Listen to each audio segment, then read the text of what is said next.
من الشیطان الرجیم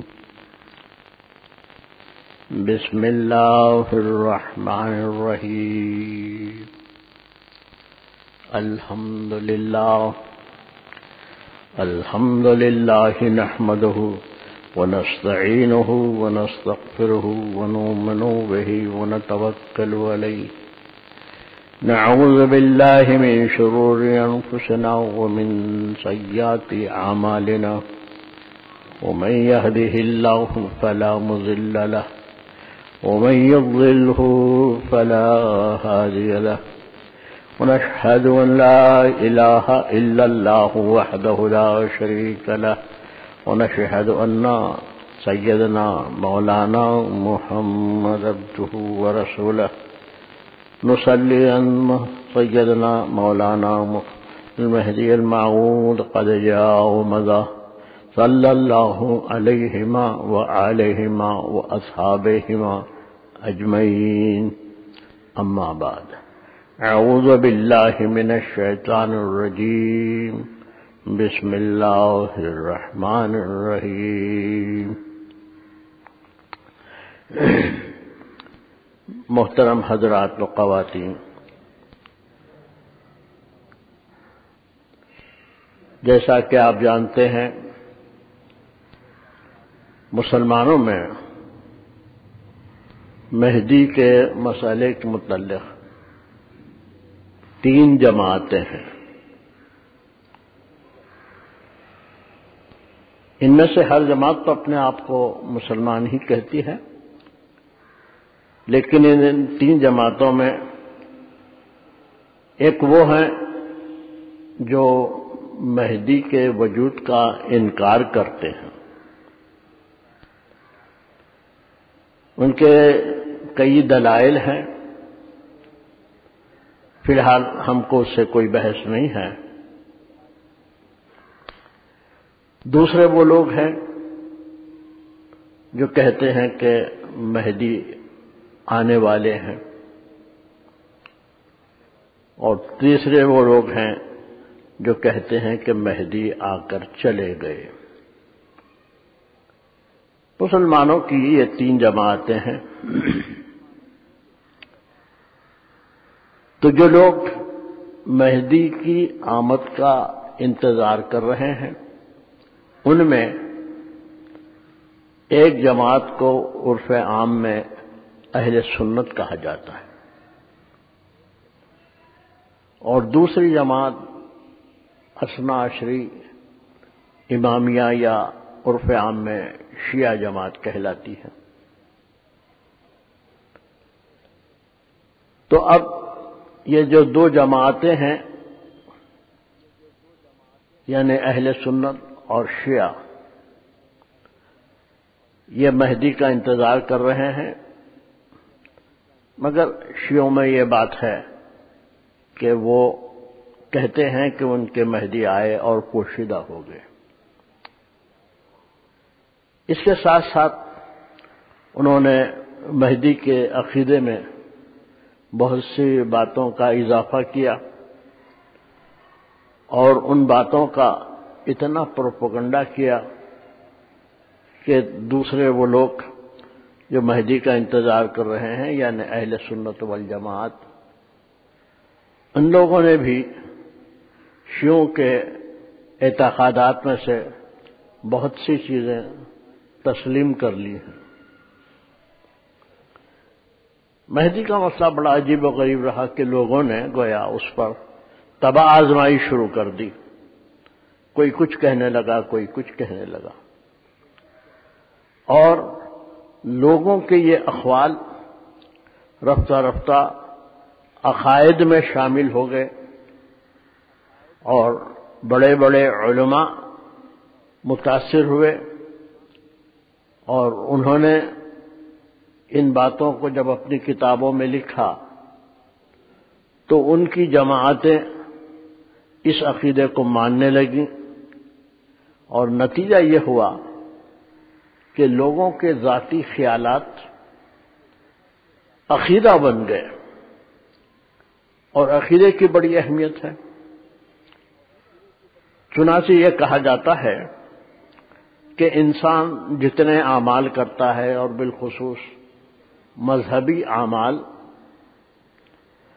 تو ان اعمال کی جزا اس کے عقیدے پر منحصر ہے۔ یعنی آدمی جتنے مذہبی کام کرے گا، اگر اس کا صحیح عقیدہ ہے تو ہی ثواب ملے گا، ورنہ نہیں ملے گا۔ بظاہر نیک کام ہوتے ہیں، بعض ہندوؤں کو بھی آپ نے دیکھا ہوگا کہ وہ بڑی خیرات کرتے ہیں اور بڑی سخاوت کرتے ہیں، اور حیدرآباد میں بعض لوگ مشہور تھے اپنی سخاوت کے اعتبار سے، تو ان کے اس نیک کام کا بدلہ اسلامی عقیدے کے مطابق دنیا ہی میں ان کو مل جاتا ہے یا مل گیا، آخرت میں ان کے لیے کچھ نہیں۔ یعنی بات یہ ثابت ہوتی ہے کہ اعمال کا جو بدلہ ہے وہ صحیح اعتقاد کی بنا پر عاقبت میں ملے گا۔ آدمی بظاہر نیک کام کتنے ہی کر لے، لیکن اس کا عقیدہ خدا اور رسول کے بارے میں صحیح نہیں ہے، تو اس کے نیک اعمال کی کوئی بہتر جزا نہیں مل سکتی۔ اور جب یہ اصول ہے تو آپ اس بات کا اندازہ لگائیے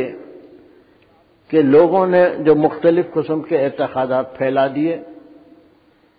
اور ان اعتقادات کی وجہ سے اعمال پر بھی اثر پڑا، تو ظاہر ہے کہ ان اعمال کا اخروی حساب کچھ نہیں ہو سکتا۔ تو اب میں آج کے عنوان پر آتے ہوئے یہ عرض کروں گا کہ مہدی کی آمد کے سلسلے میں اہل سنت والجماعت نے جو اعتقادات قائم کیے ہیں اور جن پر وہ گامزن ہیں، اور جن اعتقادات کی وجہ سے انہوں نے حضرت سید محمد جون پوری مہدی موعود علیہ الصلوۃ والسلام کا انکار کیا اور ان کی تصدیق نہیں کی، ان کو بھی معلوم کرنا ضروری ہے۔ اس لیے کہ ہم جو اس شہر میں رہتے ہیں، ہمارے ساتھ اہل سنت والجماعت بھی ہیں، شیعہ بھی ہیں یا اور دوسرے قسم کے مسلمان ہیں۔ ہمارا جو عقیدہ مہدی کے بارے میں ہے، اسی قسم کا ان کا عقیدہ ہے یا نہیں، یہ معلوم کرنا ضروری ہے، کیونکہ بعض وقت اس کی وجہ سے کچھ پیچیدگیاں بھی پیدا ہو جاتی ہیں۔ خیر، تو اب میں اہل سنت والجماعت کے اعتقادات کی ابتدا کرتا ہوں اور آپ کے سامنے بیان کرتا ہوں۔ تو ان کا اعتقاد یہ ہے کہ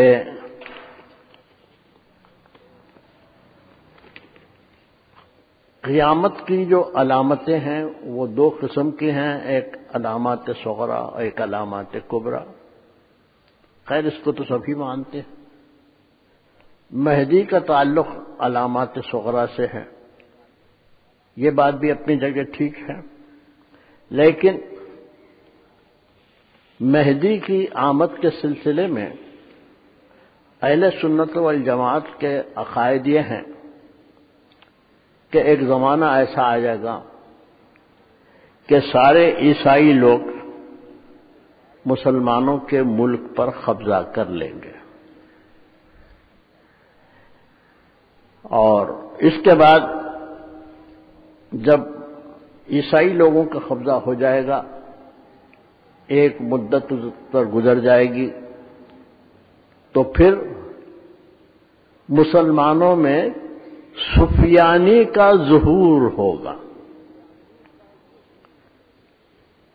تو اسے غور سے سماعت فرمائیے۔ عقیدہ یہ ہے کہ ابو سفیان کی اولاد میں ایک شخص پیدا ہوگا اور وہ کوشش کر کے ایک حکومت حاصل کر رہے گا، اور جب اس کو حکومت مل جائے گی تو وہ سادات کا قتل کرنا شروع کرے گا۔ یہ قیامت کی ایک علامت بتائی گئی ہے، سفیانی کا وجود اور سادات کا قتل کرنا اس کے ظلم و ستم میں بتایا گیا ہے۔ اور جب ایسا ہوگا سفیانی کی وجہ سے تو پھر لوگ مہدی کو تلاش کریں گے تاکہ مہدی آئیں اور وہ اس سفیانی کو سزا دیں۔ ایک طرف سفیانی سادات کا قتل کرے گا اور دوسری طرف مہدی سادات میں سے ہوں گے اور وہ نکل کر کے اس کا بدلہ لیں گے۔ تو اس بیان اور اس عقیدے سے جو عقائد کی کتابوں میں لکھا ہوا ہے، یعنی اہل سنت والجماعت کی کتابوں میں، اور ان کا ان تمام باتوں پر یقین بھی ہے، جب تحقیق کی جاتی ہے تو یہ معلوم ہوتا ہے کہ سفیانی کے وجود کا جو تذکرہ ہے وہ شیعوں کے اعتقادات میں سے ہے۔ شیعہ فرقے کے لوگ اس بات پر یقین رکھتے ہیں کہ ابو سفیان کی اولاد میں سے کوئی شخص نکلے گا جو سادات کو قتل کرے گا، تو پھر اس آدمی کو سزا دینے کے لیے مہدی تشریف لائیں گے۔ تو اب یہ جو عقیدہ ایک خاص جماعت کا ہے وہ اتنا پھیل گیا کہ اہل سنت والجماعت نے اپنی کتابوں میں اس کو درج کر دیا اور پھر اس پر وہ اعتقاد بھی رکھنے لگے۔ تو جیسا کہ میں نے کہا آپ سے کہ جب سفیانی کا وجود ہوگا تو لوگ مہدی کو تلاش کریں گے تاکہ وہ سفیانی کو سزا دیں۔ اب اس کے بعد اہل سنت والجماعت اپنی کتابوں میں یہ لکھتے ہیں کہ اس زمانے میں مہدی مدینہ منورہ میں تشریف رکھتے ہوں گے، اور جب ان کو سفیانی کا وجود معلوم ہوگا اور مسلمانوں کی یہ گڑبڑ معلوم ہوگی تو وہ یہ سمجھیں گے کہ لوگ ان سے قیادت کی خواہش کریں گے، اس لیے اس ڈر اور خوف سے وہ مکہ معظمہ چلے جائیں گے، اور مکہ معظمہ میں جانے کے بعد وہ خانہ کعبہ کا طواف کریں گے تو حجر اسود اور مقام ابراہیم کے درمیان لوگ ان کو پہچان لیں گے۔ ان کو ڈھونڈنے کے لیے کہتے یہ ہیں کہ ابدال اور اختاب کی جماعتیں پیدا ہوں گی، نکلیں گی، اور وہ دوران طواف ان کو پہچان لیں گے، پہچان کے ان کو مجبور کرنا شروع کریں گے کہ آپ ہماری قیادت کیجیے۔ وہ مجبور ہو کے ان کی قیادت کریں گے۔ اس وقت مہدی کے خلاف میں فوجیں بھیجی جائیں گی، لیکن یہ ساری کی ساری فوجیں ایک میدان میں ڈوب جائیں گی، ختم ہو جائیں گی، یعنی خسف کا واقعہ ہوگا۔ جو لشکر مہدی کے خلاف آئے گا تو راستے میں کچھ ایسا دلدلہ پیدا ہوگا کہ وہ سارے کا سارا لشکر ڈوب جائے گا اور ختم ہو جائے گا۔ تو غرض یہ جو باتیں میں نے آپ کے سامنے بیان کی ہیں، لوگ بطور شرط پیش کرتے ہیں، اور وہ یہ کہ حضرت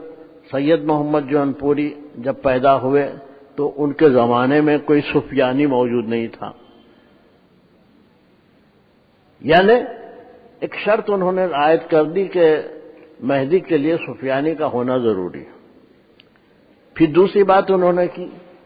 کہ مہدی کو مدینے میں پیدا ہونا چاہیے اور مدینے میں رہنا چاہیے۔ اس کے بعد پھر انہوں نے کہا کہ مہدی جب خانہ کعبہ کا طواف کریں تو لوگوں کو چاہیے کہ ان کو مجبور کریں، مجبور کر کے ان سے بیعت لے لیں۔ پھر اس کے بعد انہوں نے کہا کہ مہدی کو چاہیے کہ ایک فوج تیار کرے اور سفیانی سے جنگ کرے۔ محترم حضرات، یہ جو کچھ میں نے بیان کیا یہ ہمارے ہمسایہ یا پڑوسی یا ہمارے جیسے لوگ جو مسلمان کہلاتے ہیں، یہ ان کے عقائد ہیں، اور ان عقائد پر وہ بڑی مضبوطی کے ساتھ قائم ہیں، اور حضرت سید محمد جون پوری کو وہ مہدی اسی لیے نہیں مانتے کہ ان کے زمانے میں کوئی سفیانی موجود نہیں تھا، اور نہ مکے کے لوگوں نے ان سے بیعت کی، اور نہ انہوں نے سفیانی کو قتل کرنے کے لیے کوئی لشکر بھیجا، اور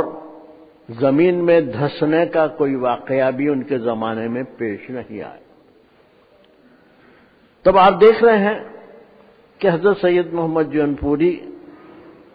مہدی علیہ السلام کو مہدی نہ ماننے کے لیے لوگوں نے کس قسم کی شرطیں عائد کی ہیں۔ تو اب لوگوں کا یہ کہنا ہے، اہل سنت والجماعت کا، کہ یہ جو عقیدہ انہوں نے اختیار کیا ہے یہ حدیثوں میں بیان ہوا ہے۔ اب ہم غور کرتے ہیں تو یہ پتہ چلتا ہے کہ ابو سفیان کی اولاد سے ایک شخص کا نکلنا اور سادات کو قتل کرنا، اب ظاہر ہے کہ یہ بات جو بیان کی گئی ہے، اور پھر بظاہر اس بات کا مہدی کے وجود سے کوئی بھی تعلق نہیں ہے، لیکن یہ جو بات بیان کی جاتی ہے یہ دراصل شیعہ اعتقادات کے مطابق ہے،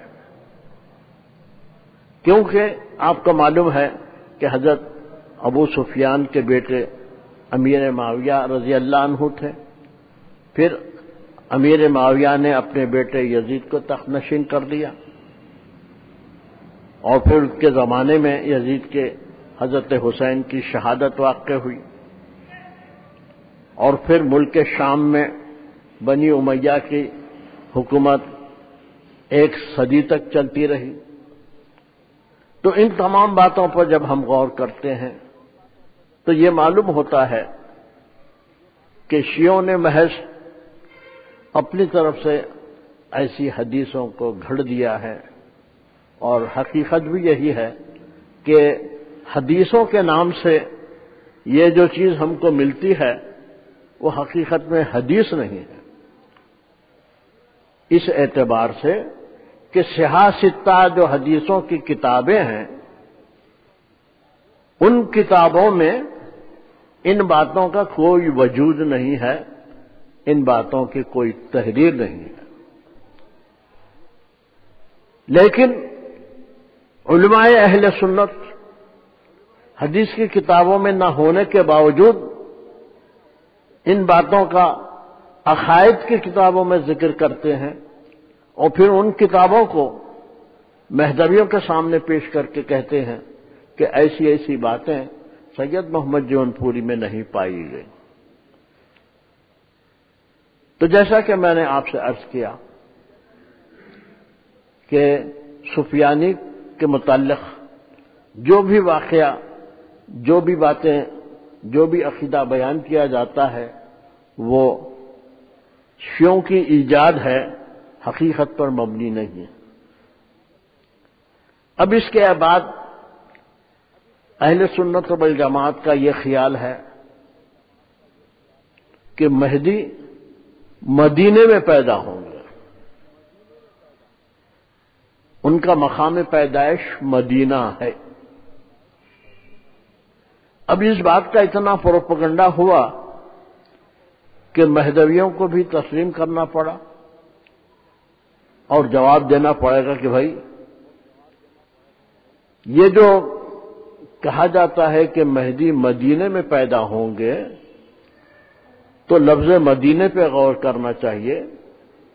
مدینے کے معنی شہر کے آتے ہیں، اس اعتبار سے مدینے کی پیدائش کا مطلب یہ ہے کہ مہدی کسی قریے میں، کسی گاؤں میں، کسی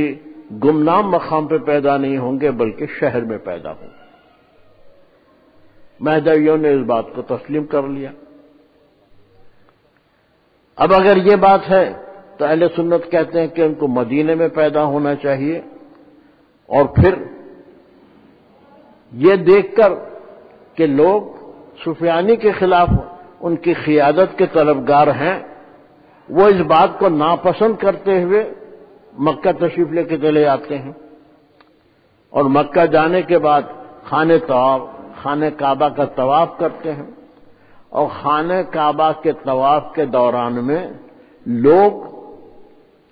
ان کو مجبور کر کے بیعت کرتے ہیں، حالانکہ وہ اس کے لیے تیار نہیں ہوں گے کہ قیادت کریں، لیکن لوگ مجبور کر کے ان کو بیعت کرتے ہیں۔ اس کے ساتھ ساتھ ایک اور حدیث بیان کی گئی ہے، بڑی عجیب و غریب حدیث ہے، اور آپ مسلمانوں کے اعتقادات پہ غور کریں تو بہت حیرت بھی ہوتی ہے ہم کو۔ مہدی کے وجود سے پہلے رمضان کے مہینے میں چاند گرہن اور سورج گرہن ہوں گے۔ چاند گرہن اور سورج گرہن ہونے کے بعد ہی مہدی کا وجود ہوگا۔ یہ حدیث امام محمد باقر کے زبان سے بیان کی گئی ہے، اور اس حدیث کی خصوصیت یہ ہے کہ مہدی کے سلسلے میں یہ کہا جا رہا ہے کہ چاند کی 28 تاریخ کو چاند گرہن ہوگا اور چاند کی 15 تاریخ کو سورج گرہن ہوگا، اور یہ دونوں کے دونوں گرہن رمضان کے مہینے میں ہوں گے، اور اس کے بعد ہی مہدی کی پیدائش ہوگی، اس سے پہلے مہدی پیدا نہیں ہوگی۔ تب آپ دیکھ رہے ہیں کہ اس حدیث میں جو بات بیان کی گئی ہے وہ سائنٹیفک طور پر بالکل غلط ہے۔ آج کل سائنس جتنی ایڈوانس ہو چکی ہے یہ تو خیر آپ کو معلوم ہے، لیکن زمانے دراز سے بھی یہ کہا جا رہا ہے سائنس کی طرف سے کہ سورج کا گرہن 28 تاریخ کو ہوتا ہے، چاند کی 14 کو نہیں ہوتا، اور چاند کا گرہن چاند کی 15 تاریخ کو ہوتا ہے، 28 کو نہیں ہوتا، اور ایسا بہت کم ہوتا ہے کہ ایک ہی مہینے میں 2 گرہن ہو، کہ سورج کا گرہن ہوا یا نہیں ہوا، اتنے میں چاند کا گرہن ہو گیا، یا چاند کا گرہن ہوا یا نہیں ہوا، سورج کا گرہن ہوا، ایسا بہت کم ہوتا ہے۔ یعنی سائنس کے اعتبار سے یہ حدیث صحیح ثابت نہیں ہوتی۔ اب آپ کہیں گے کہ حدیث کا جو معاملہ ہے وہ تو مذہبی ہے، اور ایسے معاملے میں سائنس کو لانا زیادتی ہے اور غلطی ہے۔ تو میں اس سلسلے میں عرض کرتا ہوں کہ علماء قدیم نے حدیث کو جانچنے کے لیے علم درایت ایجاد کیا ہے، اور علم درایت کو سامنے رکھ کر کے ہم مذہب کی تمام روایتوں کو جانچ سکتے ہیں، تمام احادیث، تمام نقلیات، تمام روایات۔ تو علم درایت کے جو اصول ہیں ان میں ایک اصول یہ ہے کہ حدیث میں یا روایت میں، نقل میں کسی میں ایسی بات آ جائے جو شواہد کے خلاف ہو، نیچر کے خلاف ہو، تو ایسی حدیث کو تسلیم نہیں کیا جائے گا۔ علماء اسلام نے یہ اصول بتایا ہے کہ احادیث، نقلیات، روایات جو کچھ بھی ہیں وہ قدرت کے قوانین کے خلاف نہیں ہو سکتے۔ اگر کسی روایت میں ایسی بات آ گئی ہے تو اس کا مطلب یہ ہے کہ جو راوی بیان کرتا ہے اس نے کوئی غلطی کی ہے، کیونکہ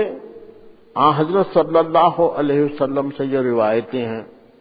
یا آپ کے اصحاب وغیرہ سے جو بھی روایتیں ہیں ان کے بارے میں مسلمانوں کا اعتقاد یہ ہے کہ ان غلط روایتوں کو ان کی طرف منسوب کرنا بھی ایک غلطی ہے۔ کسی غلط روایت کو یہ کہنا کہ یہ رسول اللہ کی فرمائی ہوئی ہے، یہ بات غلط ہے، یا جو آپ کے اصحاب عظام ہیں ان کی فرمائی ہوئی یہ بات غلط ہے۔ لیکن بہرحال میں یہ عرض کر رہا ہوں اور یہ بات واضح ہو جانا چاہیے کہ مہدی کی آمد کے سلسلے میں بہت سی ایسی روایتیں ہم کو ملتی ہیں جو علماء کی نکالی ہوئی، علماء کی ایجاد کی ہوئی ہیں، اور وہ روایتیں قابل بھروسہ نہیں ہیں۔ مثال کے طور پر یہ جتنی باتیں بیان کی ہیں میں نے آپ سے، اس کے سلسلے میں آج کل کے محدثین کہتے یہ ہیں واضح ہو کہ واقعات کی ترتیب، یعنی مہدی کی آمد وغیرہ کے سلسلے میں واقعات کی ترتیب اور بعض جگہ ان کا تعین، واقعات کا تعین کہ سفیانی کے بعد ہی مہدی آئیں گے وغیرہ، یہ سب کی سب باتیں محدثین کی جانب سے بیان کی گئی ہیں۔ ہو سکتا ہے کہ جو ترتیب ہم نے قائم کی ہے حقیقت اس کے خلاف ہو، اور اگر کوئی ترتیب قائم کر لی گئی ہے تو اس کو حدیث کا بیان نہیں کہا جا سکتا۔ یعنی یہ ہے کہ عقائد کے نام پر علماء کرام نے اپنی طرف سے ترتیب دے دی ہے اور اپنی طرف سے یہ واقعات بیان کرتے ہیں کہ پہلا واقعہ پہلے ہوگا، دوسرا واقعہ بعد میں ہوگا۔ تو اس قسم کی جو چیزیں علماء کی بیان کردہ ہیں وہ حدیث نہیں ہوتی۔ محدثین کہتے ہیں کہ اگر یہ ہماری طرف سے چیزیں بیان ہوئی ہیں تو ان پر اعتقاد نہیں لانا چاہیے۔ تو جو حدیث میں نے آپ کو ابھی اردو میں سنائی ہے اس کا اوریجنل بھی میں آپ کے سامنے پیش کرتا ہوں تاکہ معلوم یہ ہو جائے کہ مسلمان علماء حدیث کے نام پر کیا کیا گویا بیان کرتے ہیں۔ اور وہ حدیث یہ ہے، یہ ابو داؤد کی جو کتاب ہے، صحاح ستہ کی ایک کتاب ہے، اس میں یہ حدیث موجود ہے، آج بھی آپ اس کو پڑھ سکتے ہیں، دیکھ سکتے ہیں۔ تو حدیث یہ ہے، عن ام سلمہ رضی اللہ عنہا، بی بی ام سلمہ اس بات کو بیان کرتی ہیں، ان رسول اللہ صلی اللہ علیہ وسلم، رسول صلی اللہ علیہ وسلم کا ارشاد یہ ہے، قال یکون اختلاف عند موت خلیفۃ، اب حدیث کو غور سے سنیے. رسول اللہ صلی اللہ علیہ وسلم یہ بیان فرما رہے ہیں کہ مسلمانوں میں خلافت جاری رہے گی، بادشاہت جاری رہے گی، اور اس میں ایک خلیفے کا انتقال ہو جائے گا. یکون اختلاف عند موت خلیفۃ، جب اس خلیفے کا انتقال ہوگا تو اس کے بعد اس کی جانشینی کے سلسلے میں مسلمان جماعت میں اختلاف پیدا ہوگا. یہ مسلمان آپس میں جانشینی کے مسئلے پر لڑیں گے اور اختلاف کریں گے کہ خلیفہ مرحوم کے بعد کوئی شخص جانشین ہونا چاہیے. تو اب حدیث کے الفاظ یہ ہیں کہ جب ایسا اختلاف ہوگا فَيَخْرُجُ رَجُلٌ مِّنْ أَهْلِ الْمَدِينَةِ،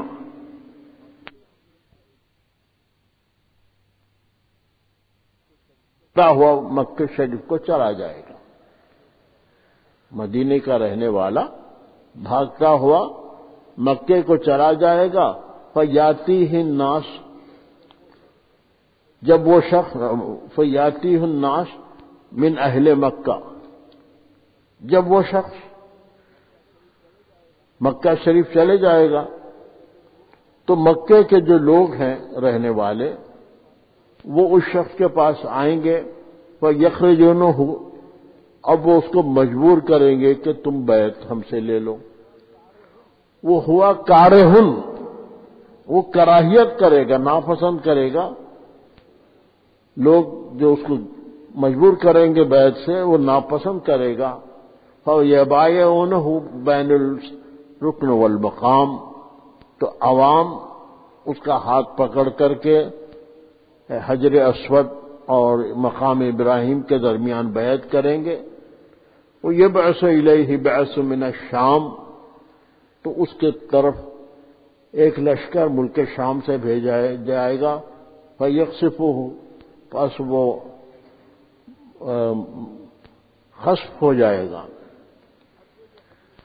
تو اب یہ جو حدیث کی کتابوں میں ابو داؤد نے لکھی ہے تو اس کو مہدی کے باب میں لکھا ہے. اب مہدی کے باب میں محدث صاحب نے لکھ دیا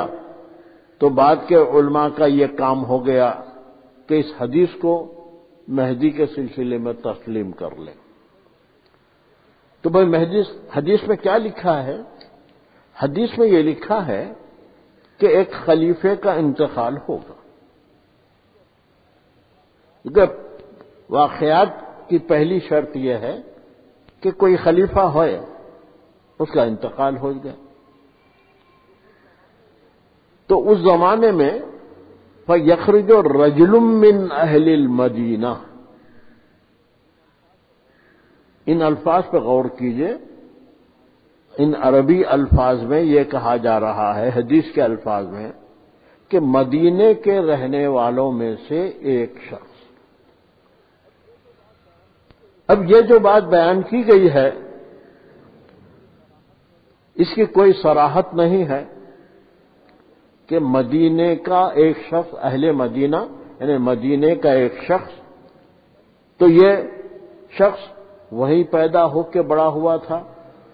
یا باہر سے آ کر کے وہاں مقیم ہو گیا تھا. بہر صورت ایک شخص رجل من اہل المدینہ، رجل عربی زبان میں شخص کو کہتے ہیں. تو حدیث کے الفاظ ہیں کہ مدینے کا ایک رہنے والا،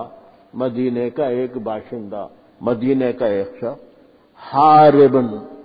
اب وہ بھاگنا شروع کرے گا مکہ شریف کی طرف. خیر صاحب مکہ پہنچ گئے. اب مکے کو جب لوگ جاتے ہیں تو ظاہر ہے عمرہ ادا کرتے ہیں اور عمرے میں خانہ کعبہ کا طواف کرتے ہیں. تو یہ صاحب خانہ کعبہ کا طواف کر رہے ہوں گے تو اسی وقت کچھ لوگ آ کے اس کے بعد کہتے ہیں فیاتیہ الناس من اہل المکہ، ناس کے معنی آدمیوں کی جماعت کے ہیں، عوام کے ہیں، لوگوں کے ہیں۔ تو حدیث میں یہ بیان ہو رہا ہے کہ جو لوگ مکے کے رہنے والے لوگ ہیں وہ آئیں گے اور دیکھیں گے کہ ایک شخص خانہ کعبہ کا طواف کر رہا ہے تو اس کو پکڑ لیں گے، پکڑ کے مجبور کریں گے کہ ہماری بیعت لو۔ اس کے بعد وہ ہوا کارہن، اور وہ کراہیت کرے گا، ناپسند کرے گا کہ صاحب میں بیعت نہیں لینا چاہتا، لیکن لوگ اس کو مجبور کر دیں گے بیعت لینے کے۔ تو حدیث کے الفاظ میں یہ بیان ہو رہا ہے کہ رجل من المدینہ، کہ مدینے کا ایک شخص۔ اس کا ترجمہ اہل سنت والجماعت نے کیا کہ حضرت مہدی علیہ السلام۔ حدیث میں تو کہیں بھی کسی خلیفۃ اللہ کی طرف کوئی اشارہ نہیں ہے، اور نہ امیر مومنین کی طرف اشارہ ہے، نہ امیر المسلمین کی طرف اشارہ ہے، بلکہ مدینے کا ایک باشندہ رجل من اہل المدینہ۔ لفظ رجل یعنی عام شخص کے طرح سے اس کا تذکرہ ہو رہا ہے، لیکن اس کو اہل سنت والجماعت نے کہا کہ یہ رجل من المدینہ کا مطلب مہدی علیہ السلام ہے۔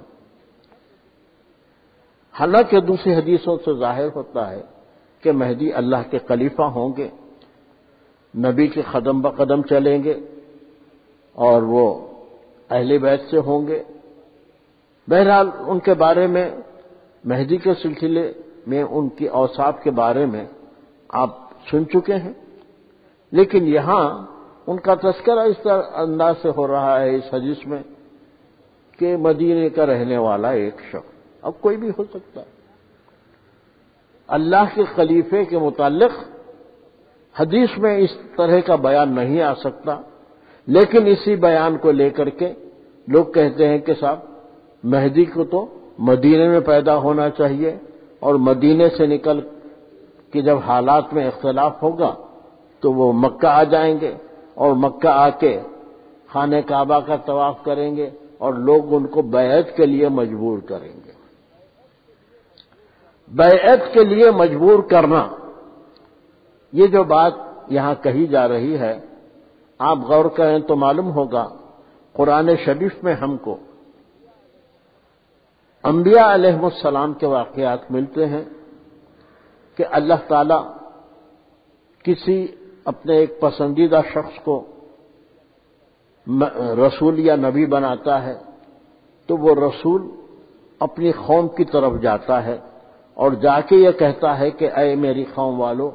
اللہ نے مجھے رسول بنایا ہے اور میں اللہ کا یہ پیام لے کر تمہارے پاس آیا۔ اب جیسے حضرت صلی اللہ علیہ وسلم کو جب اللہ نے رسول بنایا تو آپ ایک پہاڑ پہ چڑھ گئے اور چڑھ کے لوگوں کو آواز دی، لوگ جمع ہوئے، تو آپ نے کہا کہ میں خدا کا رسول ہوں اور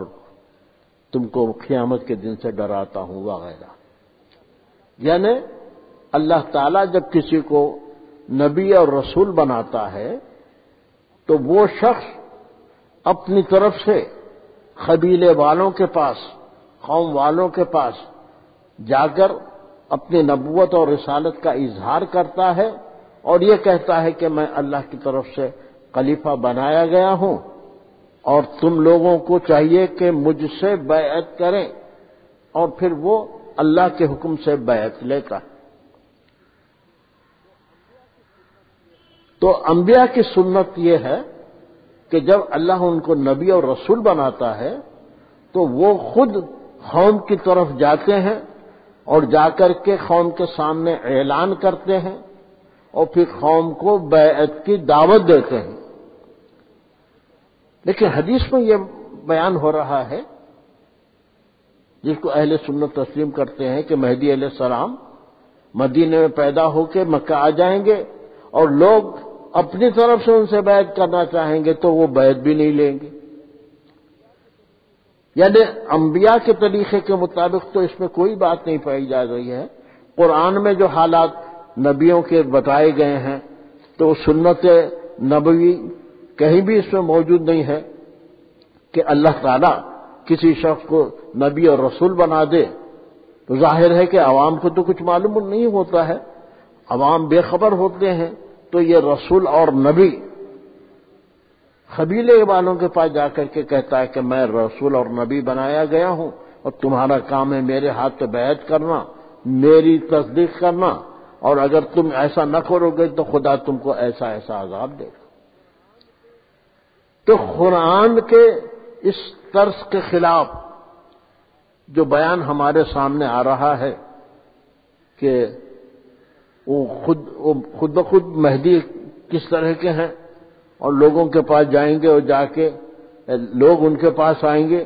اور ان کو مجبور کر کے مہدی بنائیں گے، تو ظاہر ہے کہ اس قسم کی جو باتیں ہیں وہ قرآن کے اور صحیح قسم کی حدیثوں کے خلاف واقع ہیں۔ اب خاص بات یہ ہے، یہ جو حدیث میں نے آپ کو سنائی، یہ حدیث کی کتاب ابو داؤد میں یہ لکھی ہوئی ہے، اور اس حدیث میں لفظ مہدی کہیں بھی نہیں آیا۔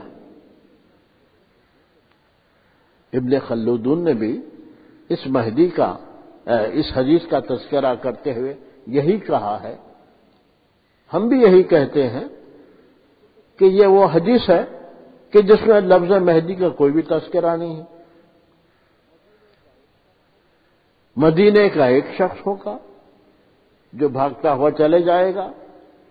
لوگ اس کو مجبور کر کے قیادت کے لیے آگے بڑھائیں گے۔ خیر یہ باتیں سب اپنی جگہ پر ہیں، لیکن اس میں مہدی کا کوئی نام نہیں ہے۔ اس کے باوجود چونکہ ابو داؤد جو کتاب ہے اس کے مصنف نے اس کو حدیثوں کے ضمن میں لکھ دیا ہے اس حدیث کو، اس لیے علماء اس حدیث کو چاہے اس کا میں مہدی کا ذکر ہو یا نہ ہو مہدی کے طور پر شرط کے طور پر پیش کرتے ہیں۔ اب اس سلسلے میں ایک اور حدیث کا ذکر کیا جاتا ہے مہدی علیہ السلام کے سلسلے میں کہ اب یہ جن کو مہدی بنا لیا گیا ہے یہ صاحب کعبۃ اللہ کے پاس جائیں گے، کعبہ کی جو عمارت ہے، اللہ کا جو گھر ہے، اس کعبے کی عمارت کے پاس جانے کے بعد جہاں اس عمارت کی بنیاد ہے وہاں وہ کھودنا شروع کریں گے۔ جب خانہ کعبہ کی عمارت کو کھودیں گے تو اس میں ایک خزانہ نکلے گا اور اس خزانے کو وہ سب عوام میں تقسیم کریں گے۔ یعنی مہدی کے بارے میں یہ بیان کیا جا رہا ہے کہ مہدی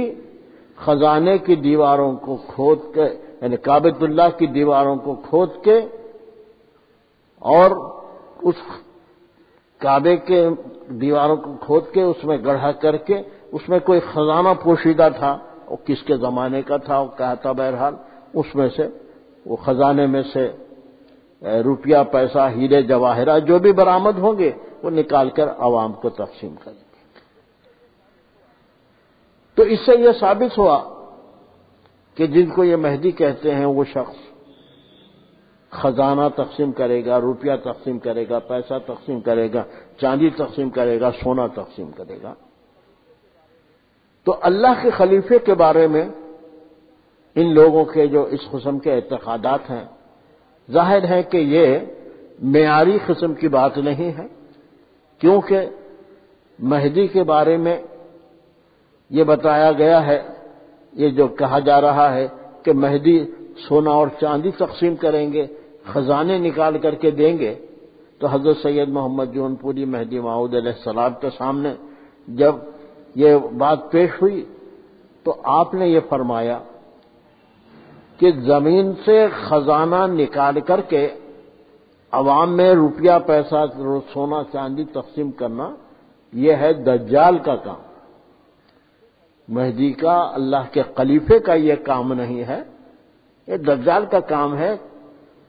وہ لوگوں کو دنیا کی طرف بلائے گا اور ان کو روپیہ پیسہ سونا چاندی دکھائے گا اور وہ خدا سے عوام کو متنفر کرے گا اور اپنی طرف ان کو مائل کرے گا. تو زمین سے سونا چاندی نکال کر کے تقسیم کرنا یہ کسی خلیفۃ اللہ کے کام نہیں ہو سکتا، بلکہ یہ کام دراصل دجال کا ہے. نقل شریف میں اس کی وضاحت آئی ہے. محترم حضرات، یہ جو واقعات بیان ہو رہے ہیں، مہدی کی جو یہ صفات بیان ہو رہی ہے، اس میں اور ایک صفت کا میں اضافہ کرتا ہوں، اور وہ یہ ہے اہل سنت والجماعت اس بات کے قائل ہیں کہ مہدی کی زبان میں لکنت ہوگی. یہ کئی مرتبہ اس بات کا بیان ہوا ہے. جب وہ بات کریں گے تو ظاہر ہے کہ بات کرنے میں ان کو رکاوٹ ہوگی.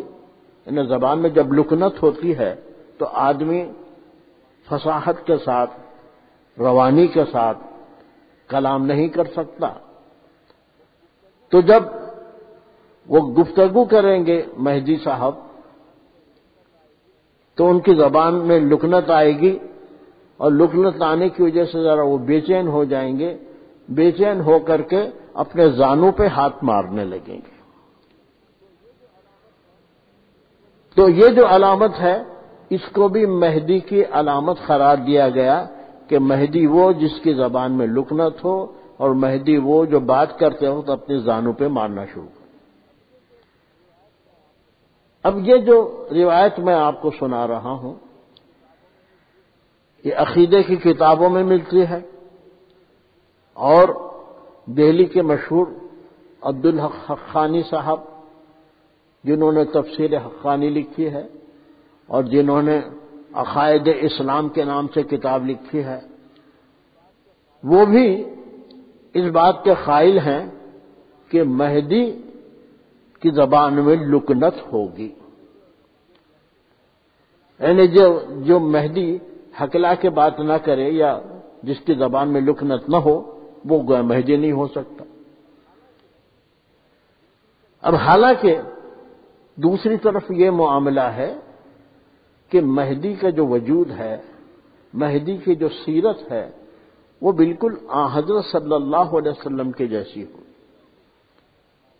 اور جیسے کہ مشہور بات بیان کی گئی ہے حدیث کہ یخفو اثری ولا یخطی، مہدی وہ شخص ہے جو حضرت کے قدم بقدم چل رہا ہے اور اس میں کوئی غلطی نہیں، لغزش نہیں. تو حضرت صلی اللہ علیہ وسلم کے قدم بقدم چلنا، ان کی پیروی کامل کرنا، تو خود آپ دیکھ رہے ہیں کہ حضرت صلی اللہ علیہ وسلم کی زبان مبارک اتنی صاف ہے کہ آپ نے فرمایا انا افصح العرب، کہ میں سارے ملک عرب میں سب سے زیادہ فصیح بولنے والا. دوسری حدیثوں میں یہ بھی بتایا گیا ہے کہ مہدی کی جو مشابہت ہے رسول اللہ صلی اللہ علیہ وسلم سے ہوگی. شبہ بالخلق ولا خلق ایسے الفاظ آئے ہیں. یعنی یہ ہے کہ مہدی اپنے جسم کے اعتبار سے رسول اللہ کے جیسے ہوں گے. یعنی مہدی کی خد و خامت اور مہدی کا سر، مہدی کی پیشانی، مہدی کی آنکھیں، ان کی بھویں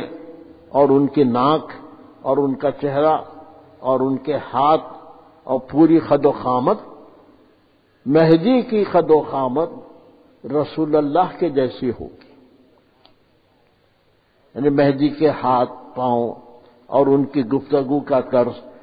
اور ان کے کردار وہ سب کچھ رسول اللہ کے مشابہ ہوگی، یشبہ ہوگی. بلکہ ہمارے پاس نقلیات میں بھی یہ بتایا گیا ہے، اور مہدی علیہ السلام نے ایک نقل میں یہ فرمایا. اس نقل کو بیان کرنے سے پہلے میں یہ آپ سے عرض کروں حدیث میں یہ بیان آتا ہے کہ ایک مرتبہ رسول اللہ صلی اللہ علیہ وسلم نے انبیاء کا حلیہ بیان کیا، موسیٰ علیہ السلام کا، عیسیٰ علیہ السلام کا، دوسرے انبیاء کا، اور پھر ابراہیم علیہ السلام کا۔ تو جب ابراہیم علیہ السلام کے حلیے کے بیان کا وقت آیا تو حضرت مہدی موعود حضرت صلی اللہ علیہ وسلم نے کہا کہ ابراہیم کو دیکھنا ہے تو مجھ کو دیکھ لو، یعنی حضرت صلی اللہ علیہ وسلم اپنے ظاہری اعتبار اور حلیے کے مطابق ابراہیم علیہ السلام کے جیسے تھے۔ اب مہدی علیہ الصلوۃ والسلام نقل شریف میں فرماتے ہیں کہ ابراہیم علیہ السلام اور محمد رسول اللہ صلی اللہ علیہ وسلم اور مہدی مراد اللہ، یہ تین ہستیاں ایسی ہیں کہ جو بالکل ہم شبیہ ہیں۔ اگر کسی شخص نے ان کو دیکھ لیا تو وہ یہ نہیں پہچان سکتا کہ اس میں ابراہیم کون ہے، محمد کون ہے، مہدی کون۔ یعنی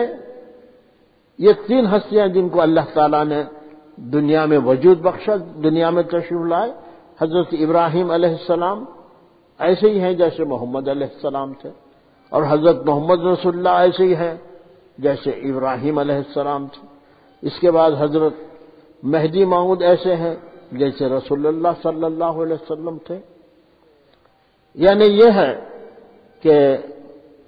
ایک مرتبہ ایک نقل شریف ہے شواہد الولایت کی، مہدی علیہ السلام فرماتے ہیں کہ من لم یرا محمدا، وہ من لم یرا محمدا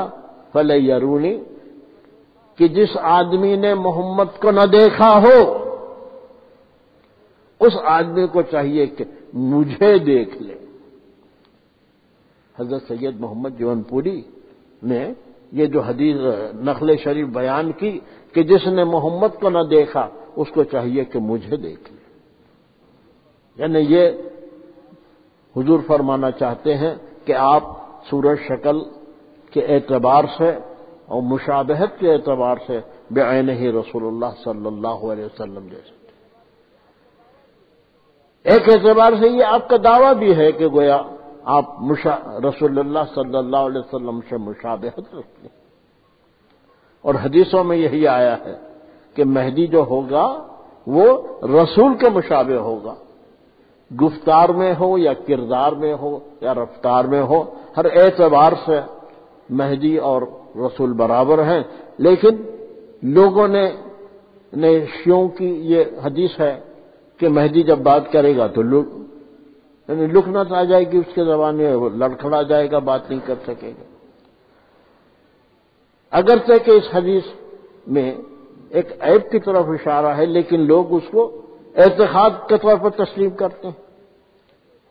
یعنی یہ ہے کہ بات صرف اتنی نہیں ہے کہ مہدی آئے اور چلے گئے، بات یہ بھی ہے کہ مہدی جو تھے وہ اللہ کے حکم سے صحیح معنی میں مہدی اور صحیح شرائط کے اعتبار سے مہدی اور تمام اصولوں کے اعتبار سے مہدی تھے، لیکن لوگ جس مہدی کا انتظار کر رہے ہیں اور اس مہدی کے بارے میں ان کا جو بھی اعتقاد ہے وہ بڑا عجیب و غریب اعتقاد ہے جو مذہب سے کوئی مناسبت نہیں رکھتا۔ تو محترم حضرات، میرا مطلب یہی تھا کہ ہم صرف ایسا کہتے ہیں کہ مہدویوں میں اور دوسرے مسلمانوں میں، مہدویوں میں اور اہل سنت میں، مہدویوں میں یا شیعوں میں، بھئی فرق اتنا ہی ہے کہ ہم کہتے ہیں آ گئے اور وہ کہتے ہیں نہیں آئے۔ تو ہم نے سارے مسائل کو لا کر کے آنے اور نہیں آنے پر منحصر کر دیا، حالانکہ آنا نہیں آنا واقعات میں سے یہ ایک واقعہ ہے، شرائط میں سے ایک شرط ہے، مہدی کی بعثت ایک شرط ہے، لیکن اس کے ساتھ ساتھ دوسرے جو مسلمان ہیں وہ لوگ جن صفات کا اظہار جن واقعات کا اظہار کرتا ہوں وہ واقعات بھی صحیح نہیں. مہدی علیہ السلام کے سلسلے میں جن واقعات کا بیان کیا جاتا ہے وہ واقعات اپنی جگہ صحیح قسم کے واقعات نہیں ہیں، بلکہ ان میں کچھ اس قسم کی تحریف ہے کہ صحیح قسم کی شرائط، صحیح قسم کی علامات اور مہدی کا جو صحیح مقام و صحیح حلیہ ہونا چاہیے وہ تک نہیں ملتا. میرے بیان کرنے کا یہی مطلب تھا کہ یہ غلط فہمی دور ہو جائے کہ ہم ایک آدھ بات ہی کا اختلاف رکھتے ہیں، بلکہ بات یہ ہے کہ مہدی کے بارے میں ہمارا جو بھی عقیدہ ہے وہ قرآن اور حدیث کے مطابق ہے. صحیح احادیث ہمارے عقیدے کی بنیاد ہیں اور معیار ہیں، لیکن جو لوگ ایک جم غفیر جو مہدی کے آنے کا قائل ہے یا جو مہدی کو نہیں مانتے، ان کے اس وقت جو بھی عقائد ہیں وہ عقائد قرآن اور حدیث کے مطابق نہیں ہیں. تو میں اللہ تعالیٰ کا بہرحال ہر طرح سے اللہ کا میں شکریہ ادا کرتا ہوں اور شکر گزار ہوں کہ اللہ تبارک و تعالیٰ نے ہم سب کو ایک صحیح عقیدے پر پیدا کیا ہے اور اس میں ہماری صحیح رہنمائی کی ہے اور اللہ تعالیٰ نے ہم کو ہدایت پر چلایا ہے. تو اللہ تعالیٰ کا ہم جتنا شکریہ ادا کریں کم ہے، اور اللہ تعالیٰ سے ہماری التجا ہے کہ اللہ تبارک و تعالیٰ ہمیں اس بات کی توفیق دے کہ جس صحیح راستہ